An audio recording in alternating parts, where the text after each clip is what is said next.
مساء الفل، اخباركم ايه؟ يوم جديد معاكم مصطفى ابو تريكه. هنتكلم النهارده على الصفقات اللي خلصت في النادي الاهلي والراحلين بشكل رسمي من النادي الاهلي.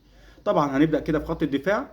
زين الدين بالعيد خلاص الموضوع انتهى بشكل رسمي، وكابتن امير توفيق دلوقتي في الجزائر بيخلص الرتوش النهائيه مع اللاعب. الصفقة المحلية هيكون محمد اسماعيل او مصطفى العش، بس الاقرب مصطفى العش مدافع زد، هيكون هو البديل المحلي لمحمود متولي. محمود متولي اي نعم بيأدي بشكل مميز حاليا في الفترة الأخيرة للنادي الأهلي، لكن الأهلي اتعلم الدرس. إصاباته الكتيرة مش هينفع يتجدد له تاني في النادي الأهلي. إياد العسقلاني احتمال كبير يكون في النادي الأهلي. عمر فايد الناس اللي بتتكلم عليه كولر مش مقتنع بيه عشان تحركاته البطيئة في خط الدفاع. يعني زين الدين بالعيد، محمد اسماعيل او مصطفى العش، والاقرب مصطفى العش البديل لمحمود متولي. علي معلول، الاهلي قدم له عرض اخير عشان علي معلول رافض يخفض الراتب بتاعه. الاهلي عرض عليه نص الدولار ونص بالجنيه المصري، لكن علي معلول رفض. لكن العرض الاخير وفي الاخر الاعلان هيكون بعد نهائي دوري ابطال افريقيا. مين البديل لعلي معلول؟ هو يحيى عطية الله. يحيى عطية الله هو البديل لعلي معلول، والمحلي هو يسري وحيد او محمد حمدي لاعب انبي.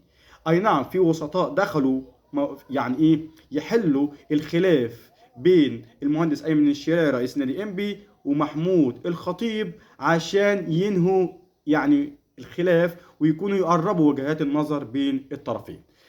اللي هيقول لي ايه رأيك مين اللي يكون بديل لعلي معلول؟ والله انا هقول لك محمد حمدي، لاعب انبي صغير في السن ولاعب مهاري ولاعب مشابه للاعب علي معلول. يحيى عطية الله عنده 29 سنة، عفوا 29 سنة.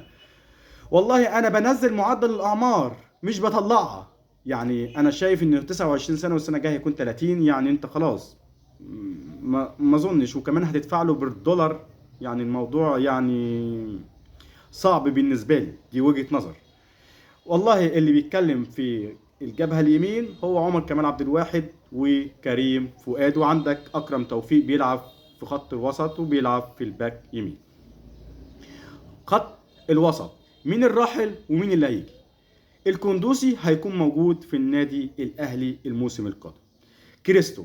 كريستو خلاص، يعني هو لاعب أجنبي وهيكون السنة الجاية هيكون فوق السن مش هيكون تحت السن، وهيكون احتمال كبير من الراحلين بس إعارة لفيوتشر أو سيراميكا كليوباترا. عمرو سولية احتمال كبير يمشي. كريم نيدفيد هيمشي. اليو ديانج احتمال كبير جدا جدا يمشي. يعني محمد علي بن رمضان وموكينا لاعب سان داونز، ده الأقرب في النادي الأهلي.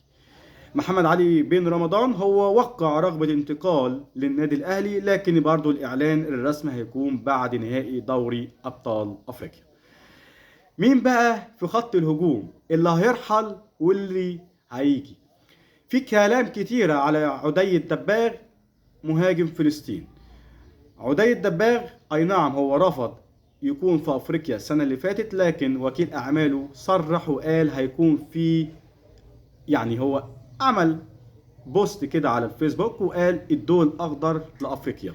اي نعم في عرض من الرجاء المغربي، في عرض من بيراميدز، وفي عرض من النادي الاهلي، لكن الكلام الاخير لسه كل حاجه هيبان في بعد نهائي دوري ابطال افريقيا.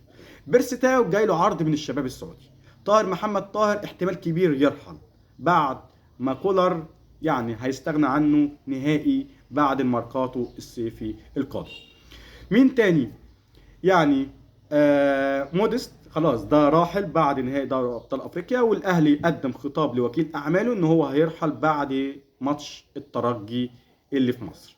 ده الكواليس الاخيره اللي موجوده جوه النادي الاهلي، واي جديد طبعا هقول لكم كل جديد معايا على البيج بتاعتي. ده اللي عندي دلوقتي، اشوفه فيديو جديد. سلام.